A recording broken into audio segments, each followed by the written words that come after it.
At my sister's second wedding anniversary, I was 8 months pregnant when my cruel parents demanded that I pay an extra $10,000 for the venue. My name is Sienna, and I'm 31 years old. If you had met me a year ago, you probably would have thought I led a simple, quiet life, and to be fair, you'd be right. I wasn't loud or flashy.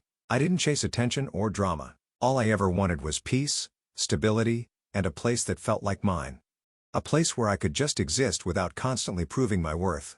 I lived in a modest suburb just outside Portland, Oregon, in a 2-bedroom home my husband, Torin, and I had recently bought. It had white shutters, a small porch with 2 chairs, and a backyard where we dreamed of planting lemon trees. The house cost us $450,000, our biggest purchase ever, but every cent came from hard work, long nights, and patient saving. Torin works as a structural engineer, dependable and brilliant. I run a small event planning business from home. We're not rich, but we're secure. And that house, it wasn't just walls and floors. It was our future. Especially now, when I was already 36 weeks pregnant. Over 8 months along, swollen ankles and an aching back were my daily companions, but there was still a flicker of joy in me. I was going to be a mother, and for the first time in my life, I felt like I was building something truly mine. Torin was my calm in every storm. He never raised his voice. He never dismissed my feelings. He held me when I cried, listened when I couldn't speak, and loved me when I felt completely unlovable. Being with him was the first time I had known what emotional safety felt like. Because growing up, that word didn't exist for me.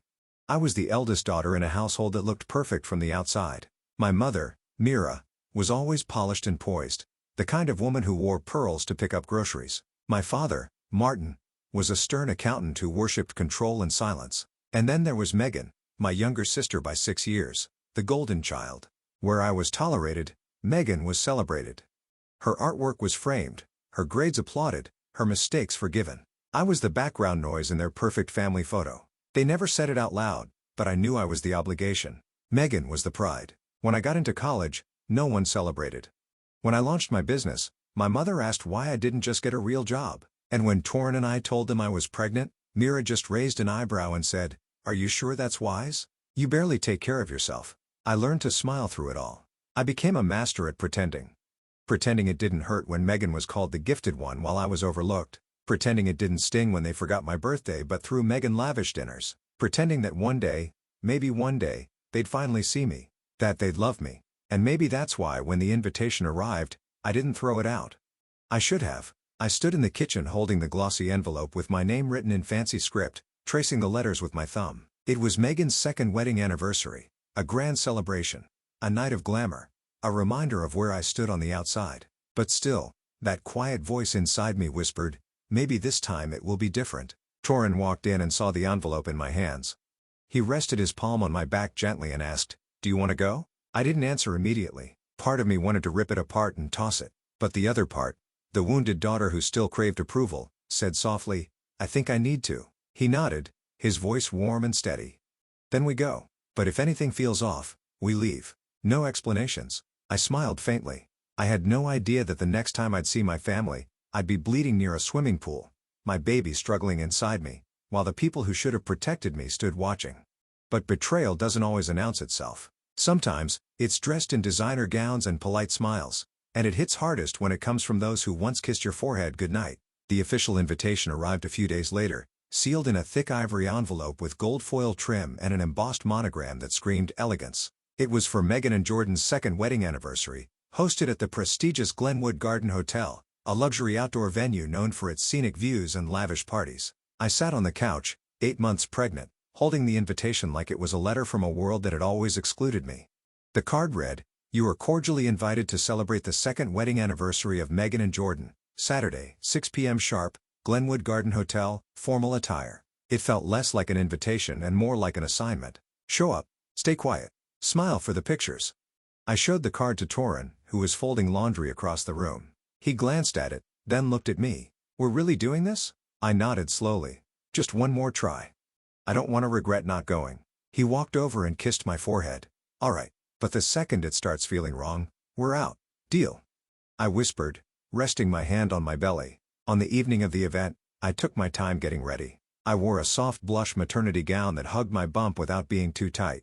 My hair was pulled back into a low braid, and I wore a small silver necklace. Torin had gifted it to me when we signed the mortgage papers. As we got into the car, I felt a flutter inside me, a strong kick. "He's active tonight," I said softly. Torin smiled, placing a hand gently on my stomach. Maybe he knows his mom's about to walk into enemy territory. The drive to the hotel took about 30 minutes. The sun was starting to dip, and golden light streamed through the windows. As we pulled into the hotel's grand circular driveway, I saw it. The white marble fountain, the string lights wrapped around the trees, the soft music playing in the background. People in tuxedos and sequin dresses were already mingling near the outdoor seating area by the pool. Torin helped me out of the car and held my hand as we approached the check-in table. A woman with a clipboard barely looked up as she asked for our names. "Sienna and Torin," I said. She flipped through her list, nodded, then handed us a small card that read Table 12. "That way," she said flatly, pointing toward the far left corner of the lawn, an area near the catering service station, right next to the kitchen entrance. We followed the path past perfectly arranged tables with rose centerpieces, satin linens, and champagne flutes. But when we reached ours, it was clear. We were hidden. Our table had a plain white cloth, the floral arrangement was wilted, and the view of the main stage was almost completely blocked by a support pillar. I glanced around. Everyone else was glowing under the chandelier strung above the poolside. Laughter, toasts, and elegant camera flashes filled the air. Torin pulled out my chair. "They tucked us away on purpose." I gave a forced smile. "It's okay. I expected this. Still doesn't make it right." He leaned in and kissed my cheek gently. I rubbed my belly, whispering to my baby, "It's just a few hours, little one. Then we're free." Just then, I saw her, Mira, standing near the stage in a champagne-colored gown, a glass of wine in her hand, her posture regal and rigid. Beside her was Martin, stoic as ever, scanning the crowd like a bored security guard. And there in the spotlight was Megan. Her hair was curled, her gown glittered like stardust, and her smile stretched wide as guests congratulated her. She looked radiant, untouchable, and she didn't even glance in my direction. Not even once. I knew right then. Nothing had changed. I wasn't a guest. I was a shadow. I tried to breathe through it, to stay calm, to remind myself why I came. I wasn't here for them. I was here for closure, maybe even for clarity. But no matter how much I told myself that, it still stung. Being 8 months pregnant, tucked away like an inconvenience, invisible to your own family, it wasn't just humiliating. It was cruel. Torin noticed my stiffness and gently squeezed my hand. "Want some water?" he asked. I nodded, not trusting my voice to come out steady. He kissed the back of my hand. "Be right back. Don't move too much." I watched him walk off toward the refreshment station. I leaned back, one hand on my belly, the other brushing down the front of my dress. "It's okay," I whispered to my son. "We're almost done here." But peace never lasts long when you're surrounded by people who believe you're beneath them. I heard the click of heels on stone before I even looked up. Mira stood in front of me with a tight smile and narrowed eyes, flanked by Martin, who wore his usual disapproving expression. "You look tired," Mira said coolly, her eyes scanning my dress. "Couldn't find anything more elegant?" I blinked. "I'm 8 months pregnant. This is what fits." Martin glanced over my shoulder as if bored already. "Well, it's Megan's big night. We all have to make sacrifices." I frowned, confused. "Sacrifices?" Mira stepped closer, her voice dropping into a clipped, polished tone. "We're going a little over budget. Florals, catering, last-minute decor, things add up. It would mean a lot if you contributed." "Contributed?" I echoed. Martin jumped in. "Matter of fact, $10,000. That should cover it." I stared at them both, mouth falling open. "You're asking me for $10,000 right now at this event? It's your sister's anniversary," Mira snapped. "We've already paid for the venue. The least you can do is help make it memorable." "I wasn't even told about this," I said, my voice beginning to rise. "No one discussed this with me." "It's always something with you, Sienna," Martin said sharply. "You're being selfish," Mira added. "It's not even about the money. It's about showing support for your sister." I shook my head slowly in disbelief. "Support? You've ignored me since I got here. You've ignored me my whole life." Myra's eyes turned to slits. "Careful how you speak to us. I'm not giving you $10,000, I said, my voice firm now. "Not today. Not ever." That was it. Martin's hand slammed against the side of the table, making me flinch. "Then why are you even here?" he growled. My heart raced. I instinctively touched my belly. The baby kicked, reacting to the tension. "Because I thought, just maybe, you'd treat me like your daughter," I whispered. Mira scoffed. "You've embarrassed us enough already. Showing up bloated and dramatic." "I'm not bloated," I hissed. "I'm carrying your grandson." By now, nearby guests were beginning to glance over, sensing the tension. And then Megan arrived, swaying up with her glittering gown and smug smile. "What's the issue?" she asked, annoyed. "Can't you just do one thing right?" My mouth went dry. "Excuse me, you always make everything about you," she spat. "If you can't contribute anything useful, maybe you should just leave." I stood slowly, still balancing my body's weight. I'm not going to be bullied into. But she cut me off by stepping forward and poking her perfectly manicured finger toward my belly. "You've been using that bump for attention since day one. No one cares." And then she shoved me. Not hard, but just enough. My balance wobbled. I caught myself on the edge of the table. Martin moved in, waving me off. "Let her go." She made her decision. Mara turned her back without a word, but in that moment, I saw it all clearly. They didn't just want me quiet, they wanted me gone. I stood there trembling, hands cradling my belly, pulse thudding in my ears. My baby shifted again, another firm kick, like he too was sensing that something wasn't right. The world around me felt suddenly smaller, as if the laughter and clinking glasses had faded far into the background. I was alone, abandoned in a crowd that bore my blood. Torin returned just then, carrying a glass of water and a small plate of fruit. The second he saw my face, his smile vanished. "Sienna, what happened?" he asked, panic in his voice. I forced a weak smile, blinking back the heat behind my eyes. "Just the usual welcome," I whispered. He didn't buy it, but he respected my strength. "I'm going to step outside for a quick call before the ceremony starts," he said gently. "Just wave if you need me." I nodded, and he kissed my forehead before stepping away. That's when it happened. I didn't even hear her heels this time. Mira came storming toward me, fury written across her face like war paint. In one hand, she held her clutch bag. In the other, barely contained rage. "How dare you," she hissed, stopping inches from me. "How dare you humiliate me like that in front of everyone?" I blinked. I didn't say anything to anyone. "You said no to us," she snapped. "Now, everyone's whispering." I looked around. No one was whispering. No one was even watching. But that didn't matter to her. She wasn't reacting to a moment. She was reacting to the loss of control. "You've always been like this," she went on. "Ungrateful, playing the victim." "I'm not playing," I said quietly. "And I'm not giving you my house." Her jaw clenched. "It's just a house, Sienna. It's my child's future," I replied, steady and low. "He deserves stability." Myra's face twisted into something I didn't recognize. "If you really cared about your child, you'd teach him loyalty. Sacrifice." I stepped back, done with the conversation.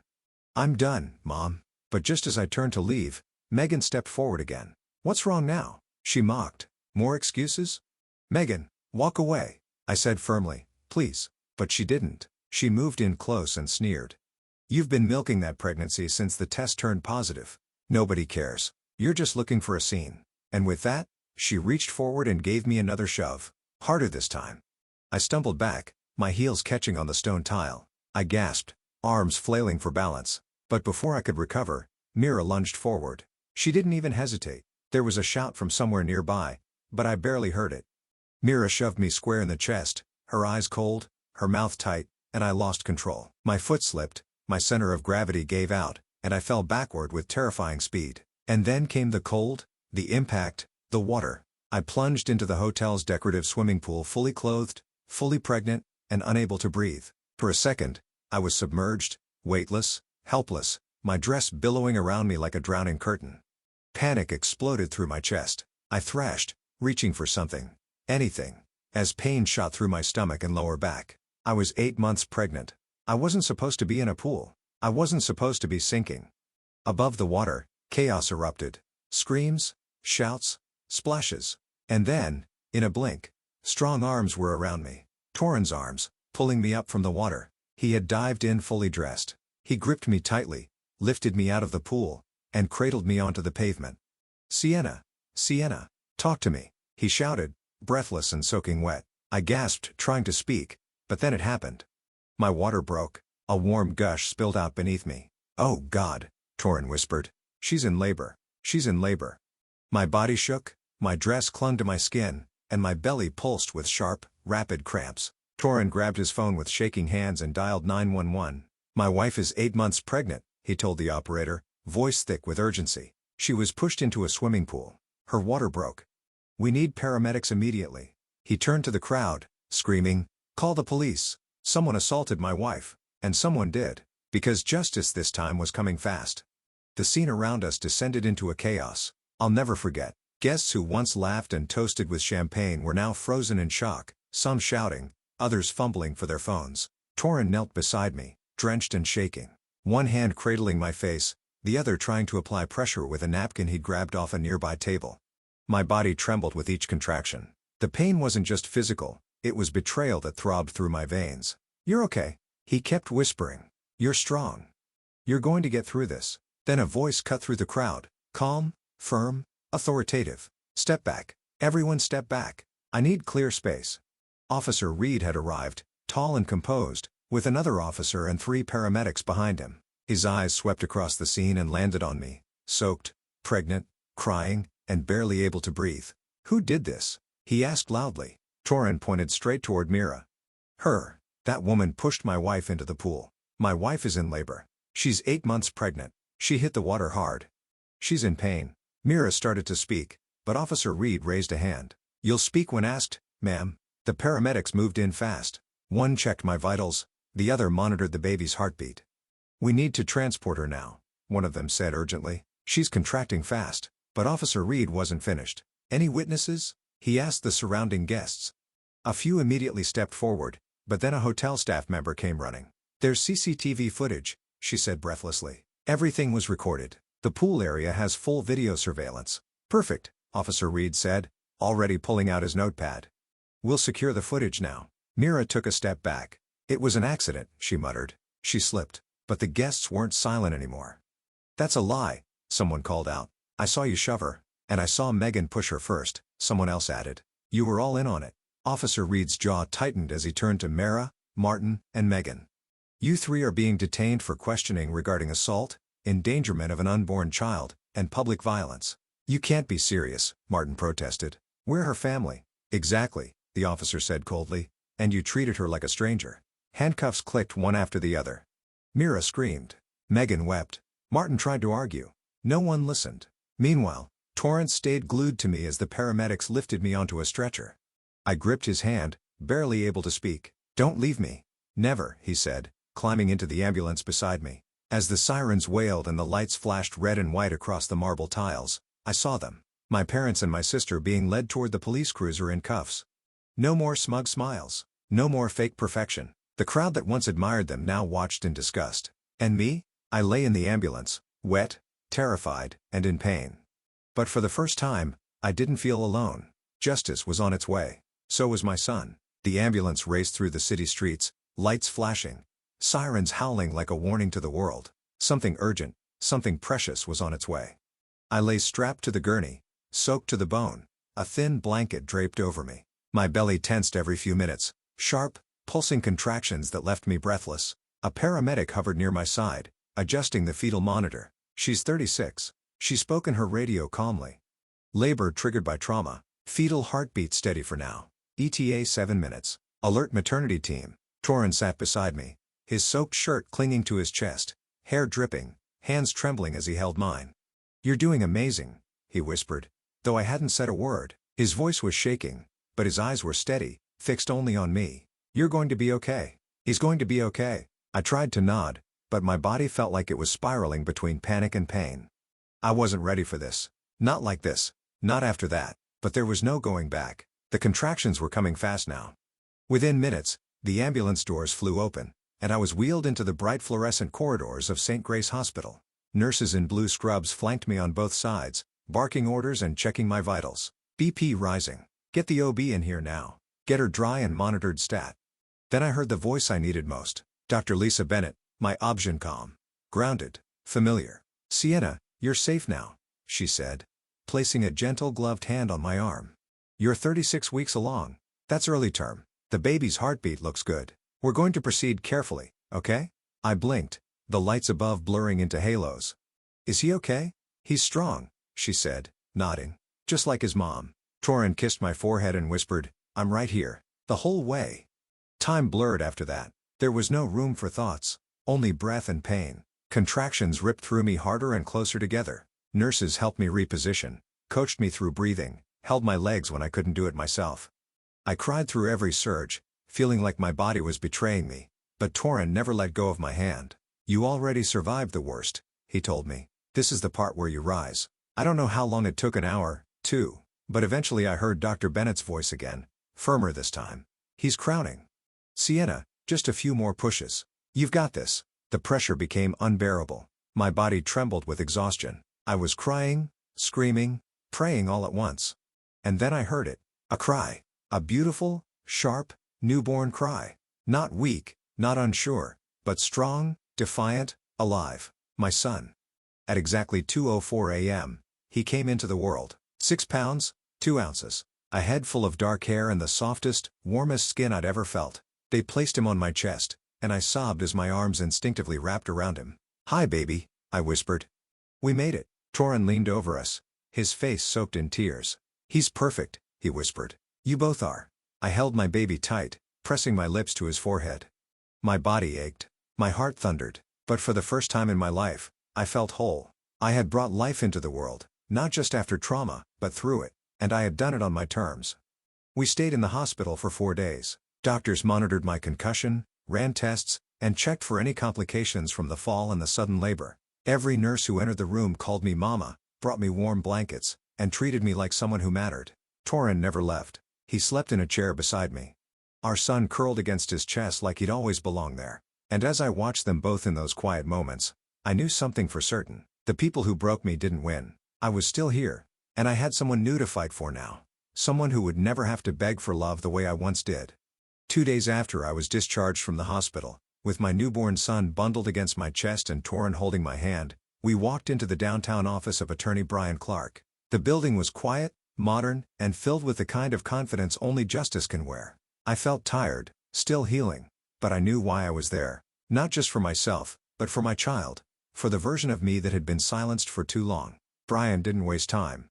He had a laptop open and files already stacked. "I've seen the footage," he said, sliding the screen around to face us. I watched for a moment, the image of my mother's hand on my chest, the instant I was pushed into the pool, Martin smiling at the chaos, Megan clapping like it was a joke, then Torin pulling me out, me soaked in labor, in pain. "Multiple guests sent this anonymously," Brian continued, "and we've also secured the hotel's full CCTV footage. We've got eyewitness statements, medical records. You have an airtight case." Torin's jaw flexed. Mine stayed still.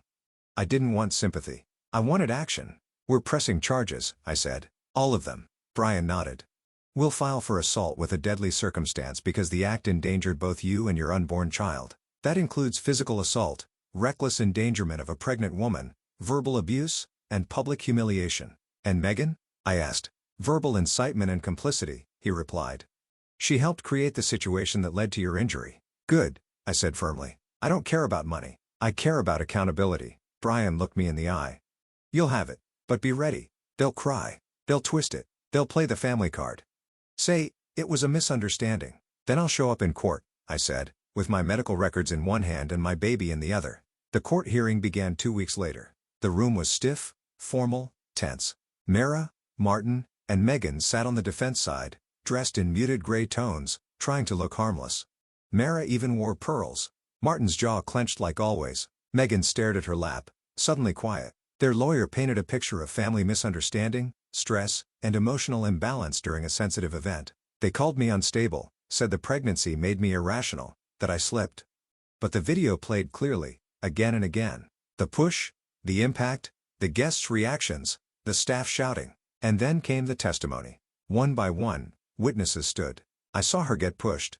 She begged them to stop. They mocked her, clapped when she fell. Megan's husband Jordan wasn't present. He had already filed for divorce and submitted a written statement. "I can't stay married to someone who laughed while her pregnant sister nearly drowned."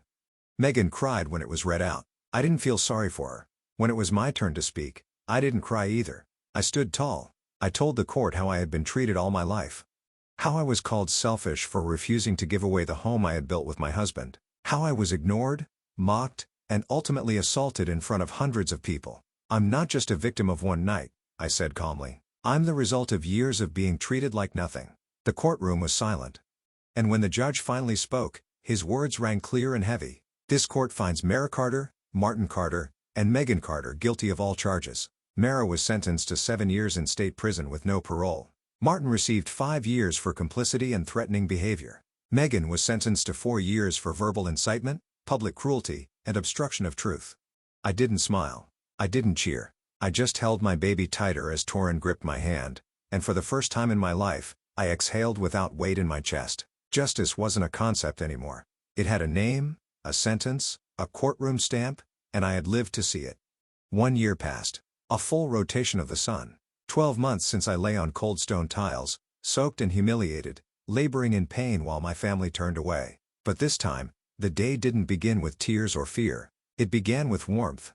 I stood on the back porch of our new home, a hand-carved mug of coffee in my hand, watching the early morning mist curl through the trees. Our son, our miracle, was playing on the rug inside, clapping his hands and babbling to himself as sunlight poured through the windows. We had named him Asher, which meant happy and blessed. And he was. He was the peace we'd never known, the beginning of everything good. After the court verdict, Torrin and I decided not to return to the house where all the pain lived. Instead, we moved into a small cottage just outside the city, a place with creaky floors, wildflowers along the fence, and a little garden patch Torrin tended on Sundays. It wasn't huge, it wasn't luxurious, but it was ours. No shadows, no silence, no expectations, just space to breathe, to heal, to begin again. Torrin adjusted his work hours to spend more time at home. I resumed my event planning slowly, working with clients who respected me, not the kind that judged my background or tried to exploit my time. And in that quiet, we built new traditions. Friday night homemade pizza, Saturday park walks, Sunday pancakes with way too much syrup. There were hard nights, nights when I'd still hear Myra's voice in my head, accusing, dismissing.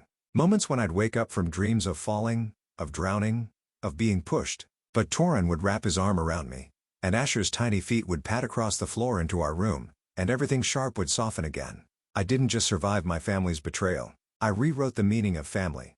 I chose kindness, chose boundaries, chose peace. And on Asher's first birthday, we did something simple, something honest. We built a small bonfire in the backyard just after sunset. Torrin lit it while Asher toddled nearby in his dinosaur pajamas, holding a flashlight like it was a magic wand. We roasted marshmallows, wrapped ourselves in blankets, and let the soft night settle around us. I sipped my coffee, leaned back in a lawn chair, and looked up at the stars. And then quietly, more to myself than anyone else, I said, "They broke me once, but I built something stronger from the pieces." Torrin turned to me and smiled. "You didn't just build it. You protected it. You gave it life." I looked at our son, now giggling at the flickering flames, and nodded. "This is our new beginning. No more hiding. No more begging to be seen." I was no longer the forgotten daughter. I was Sienna, the woman who stood up, spoke out, and built a home where love wasn't conditional and peace wasn't earned by silence. My story didn't end with betrayal. It began with rebirth, and this time, I was the one writing it. Thank you so much for watching this story. If you felt the emotions, if the journey touched your heart, and if you believe in standing up for what's right, then please take a moment to like this video. We'd love to hear your thoughts, so don't forget to leave a comment below. Your feedback means the world and helps us bring you more powerful stories. And if you haven't already, make sure to subscribe to the channel for more inspiring and emotional life stories every week. Your support helps keep these voices alive.